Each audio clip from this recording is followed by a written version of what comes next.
Merci pour cette aimable présentation. Merci d'être venus si nombreux et de croire en une espérance de vie très longue, certains d'entre vous, puisque vous vous intéressez à l'alimentation du futur.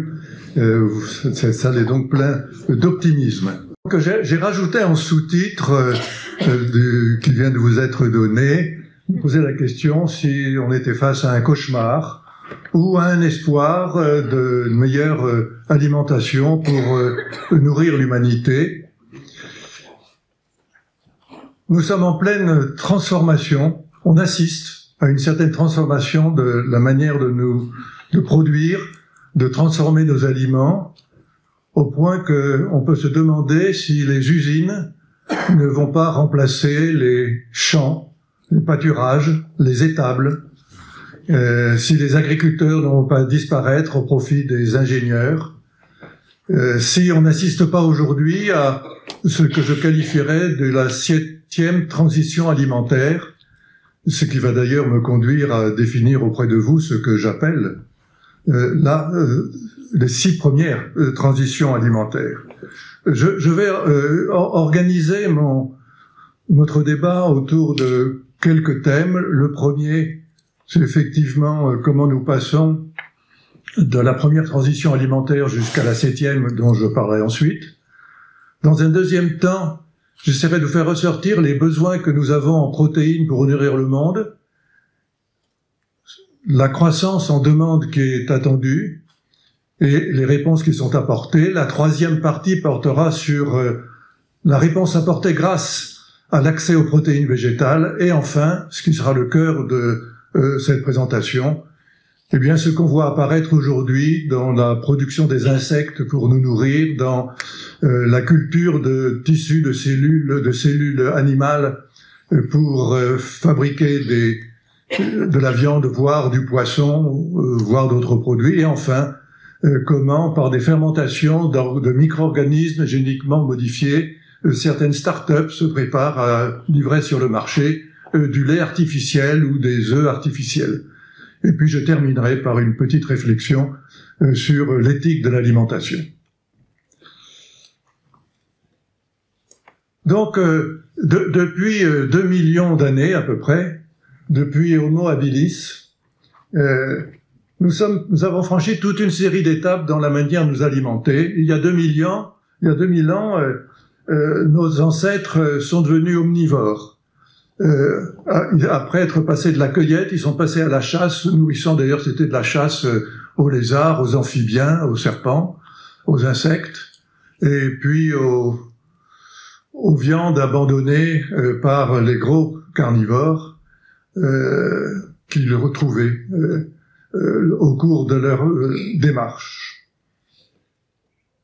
Cette étape suivante a été l'invention du feu, 500 000 ans, qui s'est traduit par la socialisation des hommes qui se retrouvaient autour du feu pour déjeuner, pour dîner, pour s'alimenter. Et déjà, manger, c'était se retrouver ensemble, c'était faire preuve de convivialité. Cela date de 500 000 ans. L'étape suivante, c'est la sédentarisation des hommes avec l'invention de l'agriculture. On apprend à cultiver, on n'a plus besoin de parcourir de grands espaces pour se nourrir. S'instaure à ce moment-là une caste très particulière qui est celle des agriculteurs qui vont nourrir les autres et laisser du temps aux autres, laisser du temps aux chefs, laisser du temps aux intellectuels, laisser du temps aux religieux pour développer une certaine pensée. Les chefs vont chefer, les religieux vont transmettre leurs croyances. L'étape suivante, ce sont les plantes et les animaux qui franchissent les barrières des océans. On doit ça à Christophe Colomb et à l'invention des bateaux de longue distance, des caravelles. Et les légumes, les animaux vont venir des Amériques vers l'Europe, et en même temps, après les découvertes de Marco Polo, vont venir d'Asie et des Indes. Donc on assiste au premier brassage des gènes et au franchissement par les gènes des océans, ce qui va profondément transformer nos manières de nous nourrir. Ensuite arrive l'agriculture intensive. L'agriculture intensive qui va faire appel à la génétique, au machinisme agricole, à l'éducation des paysans, aux engrais, aux pesticides, et nous allons le voir qui vont complètement bouleverser les quantités produites. Et puis enfin, depuis 30 ans, l'agriculture que je veux dire de précision, avec l'utilisation du génie génétique pour transformer les plantes et l'appel au numérique pour conduire les machines dans les champs. Donc semences, engrais, phytosanitaires, irrigation, gestion des sols, éducation, toute une série d'éléments qui vont nous transformer. Alors, quel est le bilan aujourd'hui? C'est assez remarquable ce qui s'est passé. Si vous regardez ces quelques courbes, vous voyez quand, depuis 1800, et on pourrait remonter aux Romains, la production de blé, c'était de l'ordre de 10 quintaux. Aujourd'hui, après cette révolution dont je viens de vous parler, faisant appel aux semences, aux nouvelles semences, aux machines agricoles, aux engrais, on est monté à 70 quintaux en moyenne aujourd'hui, de 10 à 70. Le maïs, de 20 à 90. Le sucre de betterave, de 4 à 13, 14 tonnes à l'hectare. Le lait, une vache, 2000 litres, près de 8000 litres, et certaines plus. Donc cette révolution agricole des 70 dernières années est une révolution qui a permis de produire bien davantage. Mais elle s'est traduite par un certain nombre d'effets. Ah ben la poule, oui, j'avais mis tout à l'heure, elle fait 2 fois plus d'œufs. D'ailleurs, l'INRA avait inventé une toute petite poule qu'on appelait la poule vedette, qui mangeait très peu, qui faisait beaucoup d'œufs. Donc c'était tout à fait intéressant. Elle avait un très bon rendement. Il y a eu un impact sur la société. En 1700, un ouvrier travaillait 2 heures et demie pour pouvoir acheter 1 kilo de blé. Aujourd'hui, il travaille 1 minute. Alors, il gagne mieux sa vie, mais ça montre à quel point les prix ont baissé. Impact sur la société, le nombre d'agriculteurs et d'ouvriers agricoles est passé de 10 millions en France en 1945 à 650 000 aujourd'hui. Elle ne représente plus que un peu plus d'1% de la population. Elle doit continuer à nourrir les Français et à nourrir la France. C'est l'occasion de dire quand même que les malheureux agriculteurs, ils n'arrivent pas à gagner, à vivre de leur vie, parce que dans toute la chaîne du système alimentaire, ce sont eux qui commencent et qui sont à la fin des moins mal lotis. Sur le plan de la santé, effet bénéfique, on peut parler de l'accroissement de la durée de vie, de l'espérance de vie, mais c'est peut-être dû davantage à la médecine qu'à l'alimentation. Mais par contre, la taille des Français, ils ont pris 10 cm en un siècle, ce qui prouve qu'ils s'alimentent mieux. Il y a beaucoup moins de contamination microbiologique des aliments, c'est-à-dire contamination par des micro-organismes. Beaucoup moins qu'autrefois. Par contre, on assiste à une véritable épidémie d'obésité. Les gens mangent trop de sucre, trop de gras. Et une contamination chimique en hausse. Si celle des contaminations biologiques diminuent, la contamination chimique s'accroît. Et ceci est très directement lié à l'utilisation des pesticides. Sur le plan environnemental, c'est pas terrible, cette agriculture très productive. L'agriculture dans le monde produit 20 à 25%, émet 20 à 25% des effets de serre, des gaz de serre. Elle se traduit par des pollutions en raison des engrais, pesticides, des nitrates, engrais, des pesticides, pollution de l'air, du sol et de l'eau. Elle se traduit par un prélèvement important de l'eau.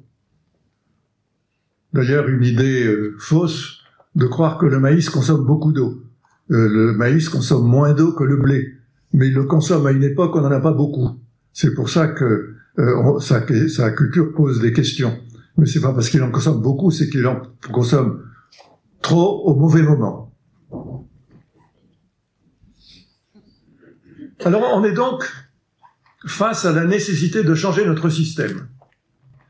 La croissance de la population, entre 1800 et 1940, la population a augmenté d'1 milliard. Entre 2000 et 2020, elle a augmenté d'1 milliard. C'est-à-dire qu'on a mis 20 ans pour augmenter ce que nos ancêtres ont mis 150 ans pour passer de 1 à 2. Nous, en 20 ans, on est passé de 7 à 8. On a une diminution du nombre de paysans. Donc il faut bien produire plus par chaque paysan. On a une perte de disponibilité et de fertilité des sols. On a le changement climatique, donc qu'on connaît bien. Le bien-être des animaux qui met en question le fait de d'élever, de se nourrir avec des animaux, surtout chez les jeunes. Mais face à ça, on a l'avancée des sciences et des technologies qui vont nous proposer d'autres solutions. Donc, c'est tous ces facteurs du changement qui vont peut-être nous permettre, c'est la deuxième partie de mon introduction, de ma conférence, c'est est-ce qu'on va être capable de satisfaire les besoins en protéines? Vous savez qu'on a trois grands groupes de nutriments. On a les glucides, les protéines et les lipides. Les glucides, nous disent les nutritionnistes, doivent nous apporter à peu près 50% de nos besoins en calories. Les protéines, 15%, les lipides, 30%. En gros, 33%. Les glucides, on en a, c'est les pommes de terre, c'est les céréales. Les lipides, on en a. Ce sont toutes les graisses végétales ou les lipides, les graisses animales, les lipides végétaux. Les protéines posent plus de questions, d'une part parce que il y a une remise en question de la consommation des animaux, et parce que les protéines se trouvent en concentration importante que dans un nombre limité de plantes, que sont les protéagineux, c'est-à-dire, par exemple, les légumes secs. Face à ces besoins, comment se répartissent les différentes sources de protéines dans le monde? Les grains et graines, pour arriver à la fin à 100% d'alimentation humaine. Mettons, les hommes mangent 100 kilos de protéines. Il y en a 133 kilos qui proviennent des grains et des graines, au départ. Une partie importante, 67%, qui proviennent des herbages et des fourrages. Alors pas directement, grâce aux animaux. On y reviendra plus tard. Ce qui fait 200%. Ces 200%, il y en a 135% qui vont vers les viandes. D'où la critique qui est faite en disant c'est un véritable scandale, on prend 135% pour en faire 35%. Viande, lait, œufs. Donc il faut s'arrêter de manger des produits animaux. C'est du gaspillage. On y reviendra. 35%, 65%, ça nous fait 100%. En rajoutant les 5% qui proviennent de la pêche et des déchets de la pêche. Ça, c'est la présentation générale. En France, c'est un petit peu différent. En France, 40% de nos protéines viennent de la viande, du poisson, des œufs, de la charcuterie, c'est-à-dire ce sont des protéines d'origine animale, plus les produits laitiers. Et autrement, ensuite, le pain, légumineuses, plats cuisinés, les végétaux font environ 30%. C'est-à-dire en France, nous avons 30% de nos protéines qui sont d'origine végétale, 70% d'origine animale. Dans le monde, c'est différent. On consomme beaucoup plus de protéines animales que de protéines végétales. Et on entend souvent dire, oui, mais dans le monde, la consommation de protéines animales va baisser. Ce ne sont pas les prévisions de la FAO. Si vous regardez la courbe de droite, vous constatez que la quantité de protéines animales continue à s'accroître considérablement, de même que les protéines végétales, mais les protéines animales ne disparaissent pas. Donc il faut garder un peu en tête ce schéma général, constater que d'une part, suivant les pays, on mange, en France par exemple, trop de protéines animales par rapport aux végétales, puisque les nutritionnistes nous proposent un 50-50, mais quand dans le reste du monde, on mange peut-être pas assez de protéines animales par rapport aux protéines animales. Et donc l'élevage n'est certainement pas aujourd'hui en fin de course. Voici la croissance prévisionnelle de la consommation annuelle de viande dans le monde à l'échéance 2030. C'est surtout l'Afrique où on prévoit un doublement de la consommation de produits carnés, ceci dû au doublement de la population. En Chine, on observe également une forte augmentation, mais qui elle est due essentiellement à l'accroissement du niveau de vie. Il y a une courbe très nette qui montre que plus le niveau de vie des populations augmente, plus la consommation de viande augmente. Et comme on peut souhaiter que le niveau de vie des humains dans le monde augmente, on voit difficilement comment, si les courbes actuelles se prolongent, on n'aurait pas une augmentation de la consommation de produits carnés. Alors cette production animale, elle est sous le feu des critiques. Sous le feu des critiques. Alors ça, c'est en France. L'élevage, c'est 14,5% de l'effet de serre, dû principalement au méthane qu'émettent les bovins. L'élevage, c'est 30% des céréales produites qui sont consommées par les animaux. L'élevage, c'est la consommation de soja, qui est importé notamment du Brésil, lié à la déforestation de l'Amazonie. Une autre critique est faite, les viandes rouges sont cancérigènes. Alors là, il faut nuancer, parce que ce que nous disent les cancérologues, c'est qu'il ne faut pas en manger plus que 500 grammes par semaine de viande rouge. Il y a une partie non négligeable de la population qui en mange davantage, mais ceux qui en mangent beaucoup moins auraient tort d'avoir peur d'un risque de cancer. Ils auraient même peut-être intérêt à en manger un peu davantage s'ils sont âgés. Et puis une dernière critique, c'est la maltraitance animale. Donc, première option, on va remplacer la viande par des protéines végétales. Alors le plus simple, bien sûr, c'est ce que vous avez devant les yeux, c'est de manger des légumes secs. Là-dessus, il faut faire attention à ce qu'on dit. C'est vrai que, par exemple, des lentilles ont une teneur en protéines identique à celle de la viande. Donc si je mange des lentilles, je vais pouvoir compenser la viande que j'ai pas mangée. Oui, mais c'est la lentille dans son paquet sec et non cuite. Maintenant, si je la fais cuire, et si je mets 100 grammes de lentilles cuites dans mon assiette, je n'ai plus que 9% de protéines, alors que si je fais cuire mon rôti de bœuf, comme il y a un peu d'eau qui s'en va, il gagne un peu en protéines. Donc si je compare 100 grammes de lentilles cuites à 100 grammes de rôti de bœuf, ben je suis très loin d'avoir la même quantité de protéines. Donc quand on dit manger des légumes secs, il y a autant de protéines dans les légumes secs que dans la viande, c'est à la fois vrai, mais c'est également faux.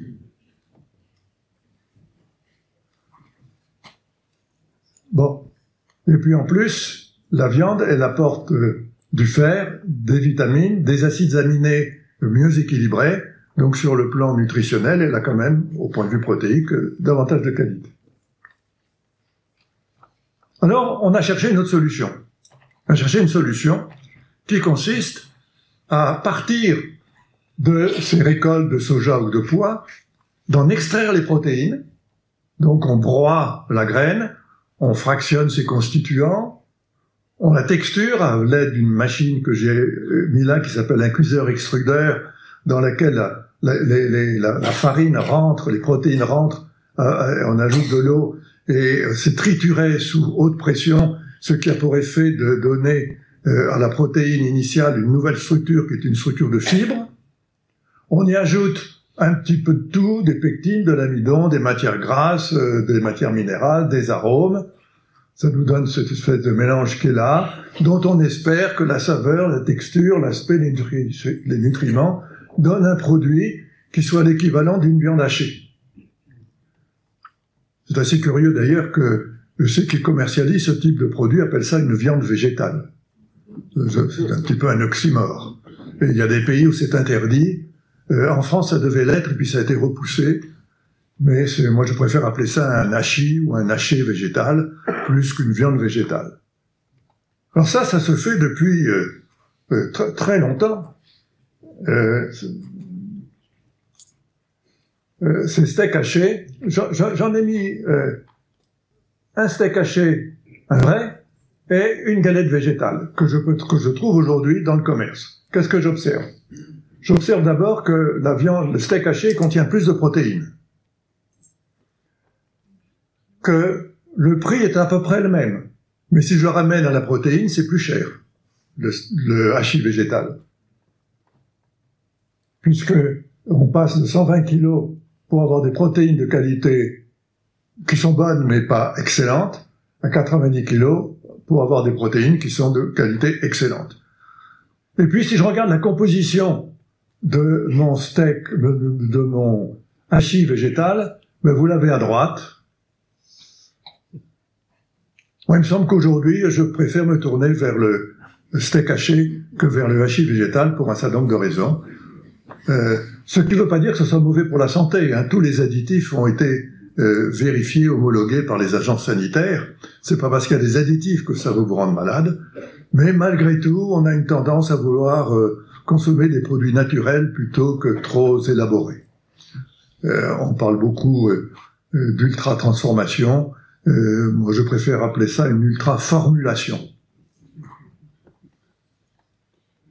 Alors voilà les produits qu'on trouve. Alors on trouve des steaks, mais pas uniquement. On trouve des saucisses, on trouve du saumon, à partir de protéines végétales, on trouve des fromages, on trouve des scallops, c'est-à-dire des coquilles Saint-Jacques, des burgers. Ça, c'est ça. Impossible Food, c'est le dernier en cours. D'ailleurs, voilà comment il opère, Impossible Food. Il utilise une imprimante 3D. Il a dans ses capsules de la viande et puis toute une série d'ingrédients.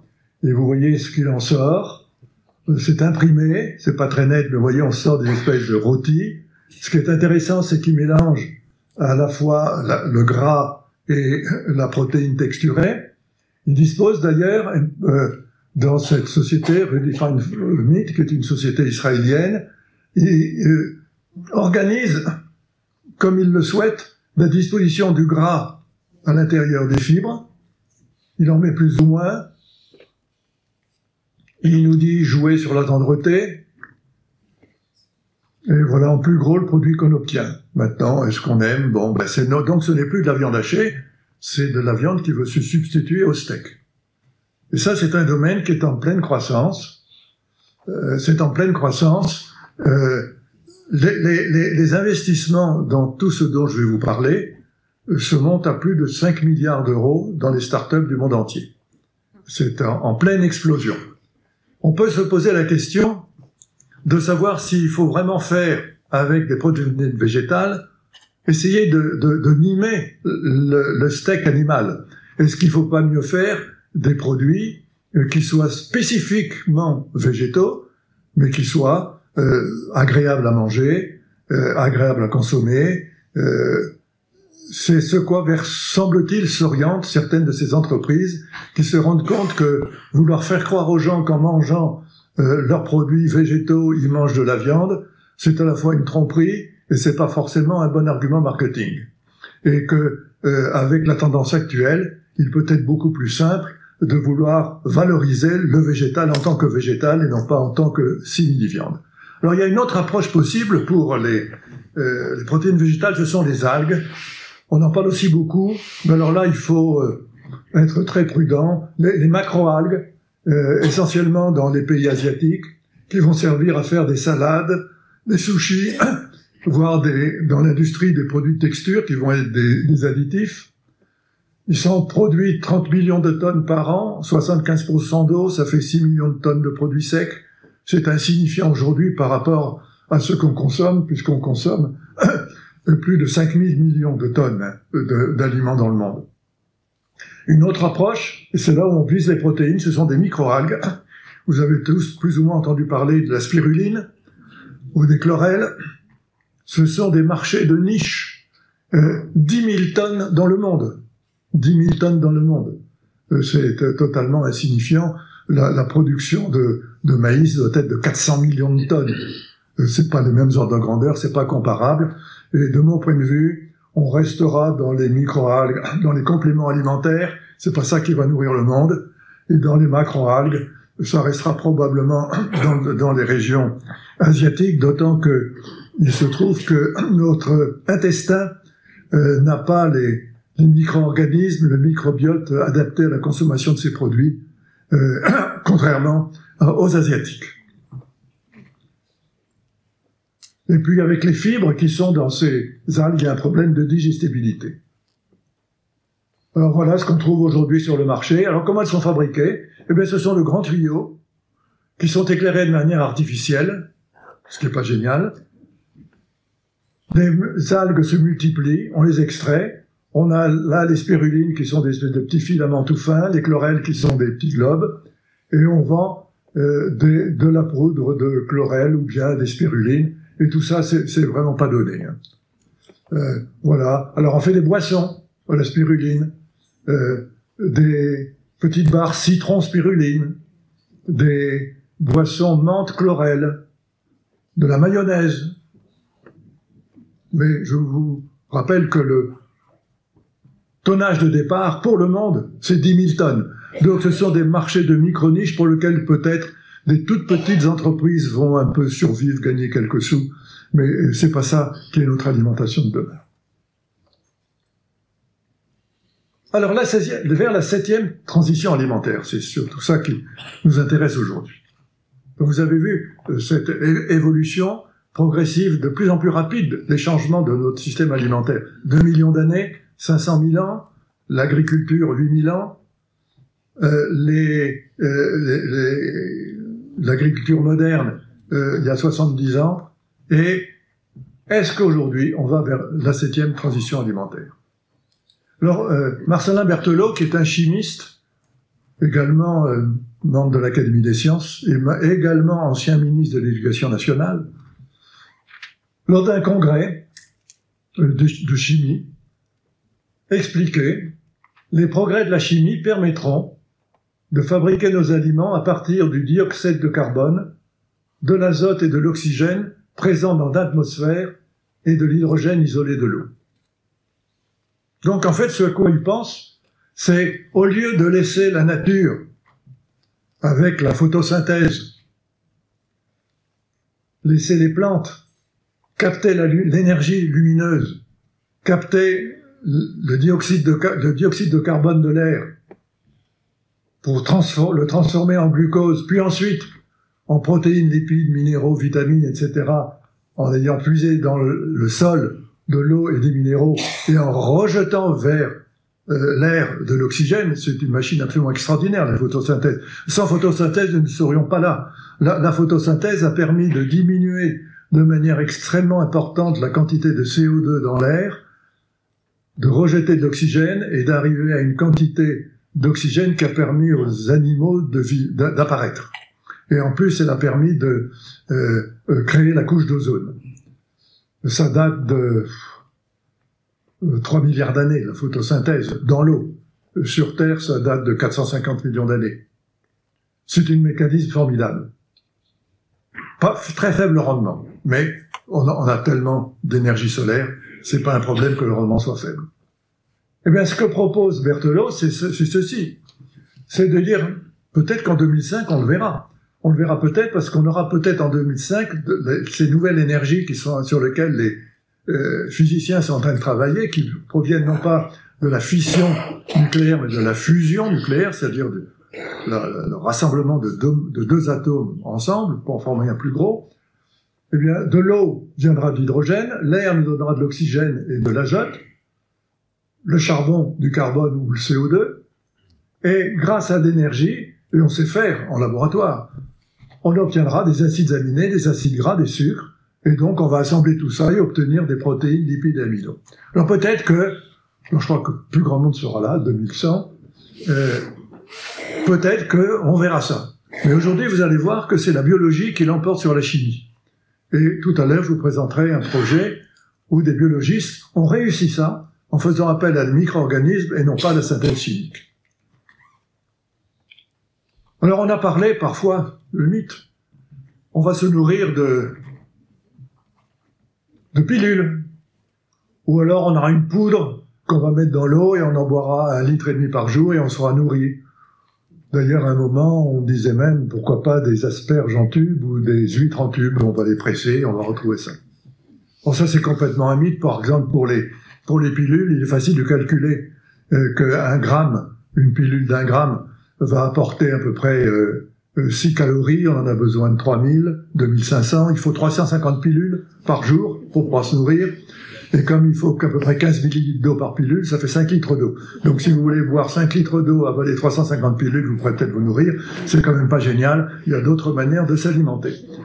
Alors c'est face à ça que une petite start-up californienne avait dit, comme c'est compliqué, moi je fais une poudre, ça sera plus facile. Enfin, ils ont pas fonctionné. Ça va peut-être donc être la biologie qui va répondre à notre souci. Il y a 3 grandes voies. La voie des insectes, la voie des viandes de culture et la voie que j'appelle des laits de levure. Et ce qui pose la question que je posais au début de mon intervention, est-ce que les hommes vont-ils ou non se passer de la terre nourricière? Est-ce que tout va pouvoir se faire dans des usines? Et pour progresser, on fait appel à l'intelligence artificielle, à la fermentation de précision, c'est-à-dire une fermentation avec des micro-organismes qui ont été génétiquement modifiés, à la biologie de synthèse, à la culture des tissus. Première voie, est-ce qu'on va avoir des insectes dans notre assiette, à notre menu? Je pense pas. Pas sous cette forme-là. Pas sous cette forme-là. Pourquoi? Parce que si je regarde la composition en protéines d'une chenille comparativement à celle d'un blanc de poulet ou d'une bavette de bœuf cru, je constate qu'il y en a beaucoup moins. Et encore, ce sont des produits frais. Et manger des chenilles fraîches, c'est quand même pas terrible, donc on envisage de les manger en poudre. Pourquoi pas? Mais si je les mange fraîches, malgré tout, il me faut que j'en avale 50 grosses chenilles pour avoir l'équivalent de 100 grammes d'un blanc de poulet. Alors on peut faire ça une fois, faire un pari entre amis, on va voir celui qui arrive à manger les 50, mais entre les deux, c'est pas la voie. On ne mangera pas, et même on nous a expliqué que la FAO, vous avez sûrement entendu ça dans les médias, la FAO nous explique que 2 milliards d'humains se nourrissent avec des insectes. Non, c'est pas ce qu'ils disent. Ils mangent des insectes, ils se nourrissent pas. Les Français se nourrissent avec des escargots et des grenouilles. Non, ils mangent parfois, rarement, de moins en moins, des grenouilles, un peu plus souvent des escargots, mais ils ne s'en nourrissent pas. Donc les 2 milliards d'habitants qui consomment parfois des insectes, ils ne s'en nourrissent pas. Ils en mangent parfois à titre de plaisir. Au Mexique, à Oaxaca, on trouve des poudres de sauterelles, des chapulines. On en grignote un peu à l'apéritif, mais on ne s'en nourrit pas. Donc, penser qu'on va se nourrir d'insectes entiers est très probablement une fausse route. Et si vous en étiez inquiet, pour vous-même, ou vos enfants ou petits-enfants, je crois que c'est pas la voie. Par contre, il y a une autre voie qui se développe. Alors, au lieu de les manger entiers, on va les broyer et on va les mettre dans des barres protéinées, on va les mettre dans des biscuits. Mais ça vaut quand même le kilo de ces produits. C'est 1 000 €. Je suis allé voir les prix sur Internet pour savoir combien ils vendaient ce micro-délice classique au ténébrion nature. C'est bien, ça. Il précise que c'est idéal pour un apéritif découverte à 2 ou 3. Très bien, mais ça va quand même 1 000 € le kilo. Les produits apéritifs traditionnels que vous trouvez dans le commerce, c'est 20, 30, 40 € le kilo. Bon, ça peut être sympa, mais ça s'arrête là. Alors ce, par contre, qui est tout à fait sérieux, c'est ce dont je vais vous parler maintenant. Plutôt que de manger les insectes, on va extraire des protéines, faire des farines protéinées à partir d'insectes. Le schéma est simple. Les deux insectes les plus utilisés sont le ver de farine ou les larves de mouches soldats. Il y a de véritables usines dans lesquelles on va faire éclore, pondre les œufs, éclore les œufs, élever les insectes, sécher les insectes, dessécher les insectes, broyer les poudres et obtenir essentiellement des farines protéinées qui vont servir à l'alimentation essentiellement du poisson et des volailles, parfois du porc. Poisson et volailles, on comprend, puisque d'une manière tout à fait naturelle, les poissons mangent des insectes, les volailles mangent des insectes. Et on va extraire également de l'huile d'insecte qui va être utilisée en alimentation animale. Et on va, à partir de ces insectes, via les protéines, via les poissons, les volailles et les porcs, nourrir les hommes. Donc en fait, les insectes sont en quelque sorte, l'élevage d'insectes revient à l'élevage de vaches, qui d'un côté finissent par nourrir les hommes, mais souvent des schémas différents. On a une transformation de biomasse, la vache transforme l'herbe, les insectes transforment des déchets végétaux, l'ensemble nous donne des protéines. Par contre, c'est pas restitué tout à fait sous la même forme. Une poudre dans un cas, une vache dans l'autre. Donc cette poudre, il faut la renvoyer aux animaux. Donc on a un circuit un peu compliqué. Mais il n'empêche que cette filière est en plein développement et les Français sont leaders. Les Français sont leaders. Il y a 3 grandes entreprises en France qui s'appellent Insect, qui s'appellent Innovafeed, qui s'appellent Agronutris, qui ont chacune obtenu depuis quelques années un financement cumulé de l'une 500 millions d'euros, l'autre 450 millions, l'autre 150 millions. Ce sont des fonds d'investissement qui apportent de l'argent à ces startups qui actuellement ont construit des usines qui produisent environ 15 000 tonnes par an de produits. Et ça, je pense que ça va se développer parce que ça permet de récupérer des déchets végétaux, notamment des produits issus de la meunerie, les laissons, des produits issus de la sucrerie, et d'élever les insectes et de transformer ces déchets dont on ne faisait rien et dont il y avait un coût pour les éliminer, dont on ne faisait rien, on les transforme en farine protéinée qu'on va donner à consommer à des animaux à la place du soja. Ce qui plaît pas beaucoup aux producteurs de soja. Et vous allez voir la petite histoire tout à l'heure, sur laquelle je reviendrai. Selon les entreprises, on n'a pas accès aux chiffres. Hein. Pour l'instant, c'est un peu confidentiel. Cette production de farine protéinée à partir d'insectes demande une faible dépense énergétique, un impact réduit sur le réchauffement climatique. Bon, là, je leur laisse la responsabilité parce qu'on n'a pas les chiffres. Économie d'eau, ça c'est clair. Emprise sur les sommes limitées, c'est clair aussi. Donc sur le plan environnemental, on voit bien moins d'utilisation des sols, moins d'utilisation d'eau. En ce qui concerne l'impact sur l'effet de serre et l'énergie, j'attends un peu d'avoir les données. Alors la voie suivante, ce sont les viandes de culture. Alors on retrouve cette déclaration de Winston Churchill, qui était considérée comme apocryphe, mais j'ai fini par trouver la vraie référence dans un livre qui s'appelle Thousand Adventures, en 1932. Qui était publié dans le livre à la page 276, pour ceux qui, un jour, ça n'a jamais été, il n'a jamais dit ça, si, il l'a écrit, hein, c'est page 276, avec une meilleure connaissance de ce qu'on appelle les hormones. Nous échapperons à l'absurdité de cultiver un poulet entier pour en manger la poitrine ou l'aile, en cultivant ces parties séparément dans un milieu approprié. Les nouveaux aliments seront dès le départ pratiquement indiscernables des produits naturels, et tout changement sera si grand qu'il échappera à l'observation. Alors ce qui est intéressant, c'est qu'en 1932, il imaginait qu'on pourrait faire de la viande artificielle. Alors je ne sais pas qui lui avait raconté ça, mais il avait dû rencontrer un scientifique qui lui a dit on pourrait faire ça. Donc qu'est-ce qu'on fait aujourd'hui? Aujourd'hui, on part d'une vache, on en extrait des cellules, qui sont omnipotentes, à partir desquelles on va pouvoir faire des cellules souches dont il est possible de régénérer différentes formes de tissus. On va, dans un milieu de culture approprié, multiplier ces cellules jusqu'à obtenir des fibres musculaires.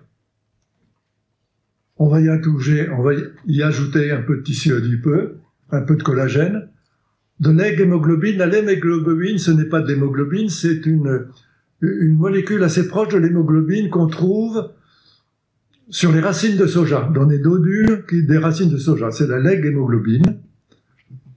Et celle-ci, elle est obtenue, non pas en extrayant des racines de soja, mais elle est obtenue en ayant extrait le gène codant pour cette protéine, en l'introduisant dans un micro-organisme, et en la fabriquant, en multipliant le micro-organisme dans un fermenteur, et en récupérant cette protéine.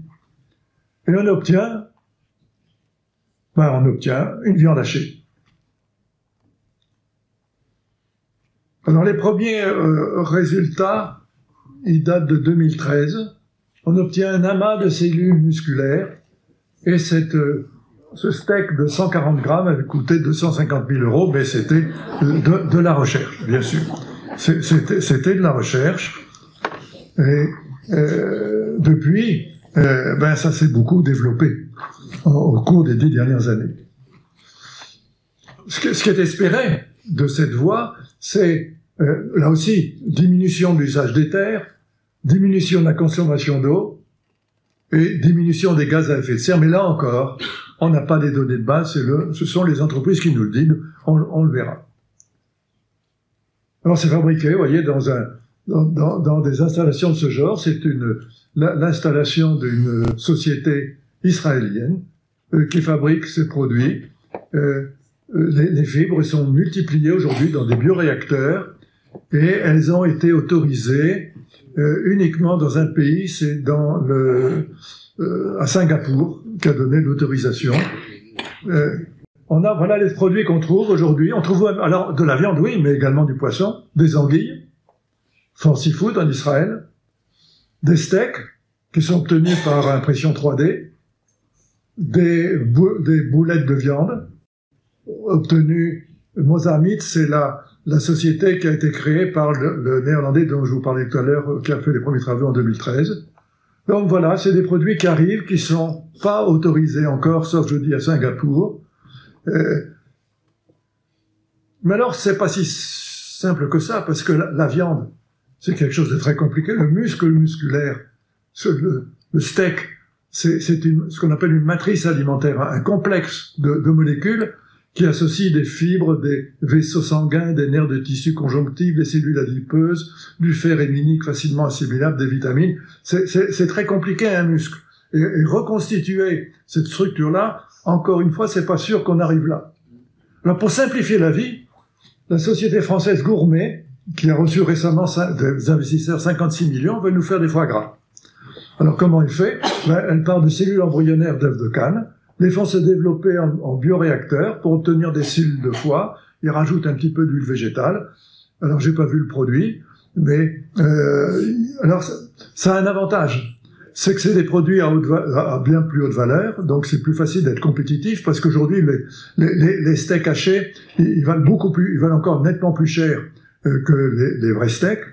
Le foie gras, c'est un produit quand même de luxe, donc on peut augmenter les prix.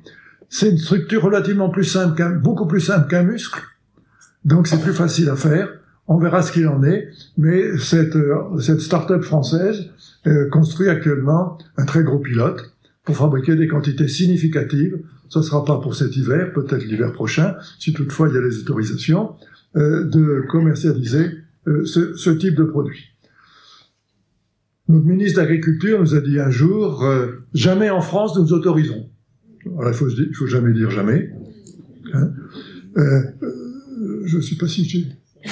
Mais ça, je viendrai après. Il faut jamais dire jamais, hein, parce que il y a actuellement une telle pression, un tel développement dans le monde entier, plus principalement en Amérique du Nord, en Israël, mais dans d'autres pays, pour fabriquer ce type de produit par culture de cellules. Il y a une telle pression sur la protection des animaux, pression sociétale. Une telle pression sur arrêtons d'envoyer des gaz à effet de serre, alors qu'on sait que les bovins, c'est pas terrible. Il n'est pas du tout certain, moi je suis pas certain que ça se développe pas. Mais c'est pas la France qui commencera à développer ça sera pas l'Europe, ça sera probablement les États-Unis, probablement les pays asiatiques. Il faut savoir qu'au niveau réglementaire, les États-Unis se préoccupent pas de savoir comment un produit est fabriqué, ils s'intéressent simplement de savoir de quoi est fait un produit. Ils s'intéressent aux produits, non pas à la chaîne de fabrication. Alors qu'en Europe, on s'intéresse aussi à toute la chaîne de fabrication. C'est ce qui s'est passé pour les OGM, par exemple. On s'est intéressé à toute la chaîne et pas uniquement aux produits. Donc ça passe pas en Europe, alors que ça passe beaucoup mieux aux États-Unis. Il n'est pas improbable, il n'est pas impossible, on ne va pas deviner, mais il n'est pas impossible que peut-être dans 10 ans, ce type de produits, on va les découvrir à l'étranger, et puis si ça marche à l'étranger, ça finira par arriver en Europe. Les insectes, c'est parti. Ça, les farines d'insectes, je vois pas ce qui arrêterait. Ça, grand point d'interrogation. Et puis la dernière voie, c'est les protéines de micro-organismes. Hein, on a domestiqué les animaux, on a domestiqué les poissons avec l'aquaculture, on va domestiquer les micro-organismes, des bactéries, des levures, des champignons filamentaires, pour faire des protéines. Alors, il y a deux voies. Il y a soit faire des protéines de micro-organismes. Et là, on a une longue histoire en France dont je vais vous parler. Soit faire aux micro-organismes, on va transformer le code génétique, des protéines de lait ou des protéines d'œufs. C'est la deuxième voie. C'est ce qu'on appelle, cette deuxième voie, la fermentation de précision. Alors ça, c'est une vieille histoire que vous connaissez peut-être, ce jeune homme, François de Closet, interviewé par Léon Zitrone en 1973, et nous disant « J'ai goûté ce petit biscuit, c'est très bon, très agréable, très goûteux, et qui contient des protéines de pétrole. » D'ailleurs, un steak haché, on pourrait dire que ça contient des protéines d'herbe, puisqu'en fait le pétrole là a été transformé par des micro-organismes, ce ne sont pas des protéines de pétrole, c'est des protéines de micro-organismes qu'on mange. De même que ce n'est pas des protéines d'herbe, mais c'est des protéines de vache. Alors quel est le principe? 73. Les protéines de pétrole, c'est la filiale de la société française BP, à l'Avera, avec l'aide du CNRS à Marseille, le professeur Sénès, qui a trouvé des micro-organismes, c'est une levure, Candida lipolytica, qui transforme les alcanes, les paraffines de pétrole, en présence d'azote, de minéraux, dans des réacteurs, c'est-à-dire de grandes casseroles, fait se développer des levures, on récupère les levures, on les sèche, on en extrait les protéines, on élimine les acides nucléiques, et on obtient des protéines protéinées qui vont être données soit aux hommes, soit aux animaux. Et ça n'a pas besoin de fonctionner. Ça a été arrêté en 76. Alors il y a 3 explications possibles. D'une part, le prix du pétrole en 73, il y a eu le choc pétrolier, ça devenait trop cher. Il y a une autre explication qui est donnée, c'est que les journaux appelaient ça des steaks de pétrole, et ça passait pas, donc ça tuait le produit. Mais il y a une 3e explication qui est peut-être la plus exacte. C'est que British Petroleum, grand pétrolier, avait des problèmes d'approvisionnement en pétrole. Son pétrole, il venait de Libye, là, à cette époque. Problème d'approvisionnement de pétrole, très contrôlé par les États-Unis, et qu'il y aurait un deal entre le gouvernement américain, sous la pression des producteurs de soja, donc de producteurs de tourteaux de soja pour alimenter les animaux exportés vers l'Europe, un deal en disant « Vous arrêtez ça parce que ça pose des problèmes à nos producteurs de soja et on vous donne accès à de nouvelles sources de pétrole. » Je ne sais pas si c'est la bonne explication, c'est une explication qui paraît assez sérieuse quand même. Mais vous connaissez M. René Dumont. René Dumont, vous avez peut-être voté pour lui, certains d'entre vous en 74, les présidentielles, hein, le premier candidat écologique à la présidentielle. Puis voici ce qu'il nous disait en 72, à un symposium consacré à ces protéines. J'ai moi-même consommé des biscuits faits avec cette levure de pétrole, reconnue non nocive pour l'homme. Si on fait les investissements suffisants, donc il appelle à l'investissement, le volume de protéines qu'on pourrait ainsi obtenir aux environs de l'an 2000 pourrait être comparable au volume de protéines que l'on obtiendra de toutes les formes d'élevage et de pêche. Alors c'est intéressant de voir l'écologiste en chef en 72, c'est pas sûr que notre écologiste en chef aujourd'hui dirait la même chose. C'est pas sûr. Mais c'était quand même pas idiot que de prendre du pétrole pour arriver à faire un produit parfaitement sain Il a été étudié par l'OMS à l'époque, il y a des dossiers hauts comme ça, pour vérifier de la non-nocivité, et en faire des protéines consommables par l'homme, ou au moins par les animaux. C'était pas absurde, mais il y a eu échec. Alors il y a une autre entreprise, c'était une entreprise anglaise, qui a fait la même chose avec du méthanol, et qui a commercialisé un produit qui s'appelait Protein, et qui a abandonné aussi, pour des raisons là, de coût, parce que le méthanol devenait très coûteux.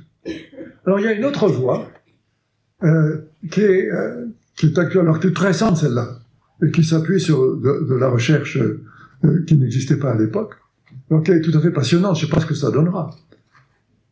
Mais cette équipe de finlandaise a isolé des bactéries qui aiment l'hydrogène et qui, à partir du CO2 de l'air, de l'hydrogène et de l'oxygène obtenus à partir de l'eau, c'est-à-dire par hydrolyse de l'eau, en apportant des azotes et des minéraux, arrive à faire multiplier ces bactéries, et on a le même schéma, bactéries, séchage, protéines, texturation, formulation. Alors je ne sais pas si cette voie, ce qu'elle va donner, mais là elle est quand même très intéressante, théoriquement, puisqu'elle permet d'une part de récupérer du CO2 dans l'air, au lieu d'en rejeter, alors je ne sais pas quelles sont les quantités, mais bon, et de se passer de toute matière première de biomasse végétale. On transforme l'air en protéines. Alors ça demande de l'énergie, parce qu'il faut hydrolyser l'eau. Même direct, les voitures à hydrogène, c'est pareil. Hein. L'hydrogène, les voitures à hydrogène, elles sont obtenues à partir de l'eau avec de l'énergie. Hein. Donc, ça fonctionne. Est-ce que c'est industriellement transformable? Comme on dit, le concept a été démontré. Est-ce que ça fonctionne? On va voir. Mais c'est à suivre parce que c'est tout à fait passionnant. Si on arrive à ça, c'est quand même très intéressant. Il y a un produit qui existe actuellement. Ce sont les protéines des protéines de sucre, des protéines fabriquées par fermentation du glucose. Ce sont des champignons filamenteux qui vont se développer. On en extrait des protéines et on obtient un produit que vous pouvez trouver en France, Quorn, qui est un produit à base végétale, qui est commercialisé sous différentes formes, sous forme de boulettes, sous forme de bâtonnets, sous forme de nuggets. Ça existe. C'était au départ dans l'esprit des créateurs, des investisseurs, pour nourrir le monde, mais c'est très cher. En fait, ça nourrit plutôt des bobos fortunés. Hein. Alors ça, c'est la voie actuelle, la toute nouvelle. Au lieu de faire des protéines animales, des protéines de micro-organismes, on va faire des protéines animales. C'est-à-dire qu'on va introduire dans le micro-organisme les gènes qui codent pour des protéines animales. Alors ça date déjà de 1980, ça. 1980, il y a eu c'était le moment de la vache folle. On voulait pas trop avoir accès à la caillette de veau. La caillette de veau, c'est le 4e estomac des ruminants. Donc on prélève dans la caillette de veau des gènes qui codent pour une enzyme qui est la chymosine. C'est une enzyme qui permet de former le caillé à partir du lait pour faire du fromage. C'est-à-dire que la fabrication traditionnelle, je prends de la caillette de veau, je laisse macérer, je récupère un liquide, je le mets dans mon lait et il forme un caillé puis des fromages. Eh bien, au lieu de passer par le veau, je récupère son gène qui code pour la chymosine que je mets dans des micro-organismes, je multiplie les micro-organismes dans des fermenteurs, j'en obtiens un extrait de la chymosine et j'obtiens cette chymosine pour faire des fromages. Alors vous savez peut-être pas, mais la majorité des fromages que vous consommez sont fabriqués à partir de cette chymosine qu'on appelle recombinante. Ce n'est plus à partir d'un plaisir de veau. Alors, je ne vais pas commenter ça, c'est simplement vous dire qu'il y a toute une série d'enzymes, c'est-à-dire de catalyseurs protéiques, qui sont utilisés dans l'alimentation, obtenus par une méthode similaire. Alors, ce qu'on voit arriver, ce sont des produits laitiers sans lait. Ça, actuellement, c'est une société américaine, Perfect Day. Bien, ils ont récupéré des protéines codant pour la caséine, c'est-à-dire la principale protéine du lait qui sert à faire du fromage. Ils l'ont introduit dans un micro-organisme, ils le multiplient, ils obtiennent ces protéines et ils commercialisent, ils fabriquent du lait, de la glace ou du fromage. c'est du brie. En l'occurrence, je ne sais pas pourquoi ils ont choisi le brie, mais enfin voilà, aux États-Unis. Et ça fonctionne aussi. C'est pas commercialisé, mais ça fonctionne. Alors là, ça se développe partout.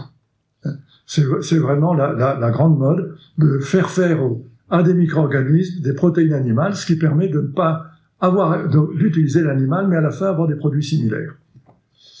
On a aussi, en France, une petite société qui s'appelle Standing Ovation, qui a récupéré 12 millions d'euros et qui fabrique de la même manière de la caséine. Alors, le marketing est là, hein, et vous connaissez, hein. Eh ben, il est végétarien, hein, et donc il a dû être payé quand même pas mal pour faire la pub pour Passagday, ce dont je vous parlais auparavant, des Caprio. Hein. Tout est bon pour vendre ces produits. Alors pour l'instant, ils ne sont pas autorisés. Alors comment est-ce qu'un produit est autorisé? C'est ce qu'on appelle ces nouveaux produits qu'on n'a jamais consommés nulle part, s'appellent des novel food, des nouveaux aliments. Et avant d'être autorisés, leurs caractéristiques sont étudiées par des agences européennes, américaines, japonaises, puis les agences françaises, qui regardent s'il y a un danger pour la santé, s'il y a des risques, quels sont les risques, quels sont les dangers. C'est pas tout à fait la même chose, hein, que le risque. Si je suis au 10e étage d'un immeuble, le risque c'est de tomber, le danger c'est de tomber et de se tuer, il est connu.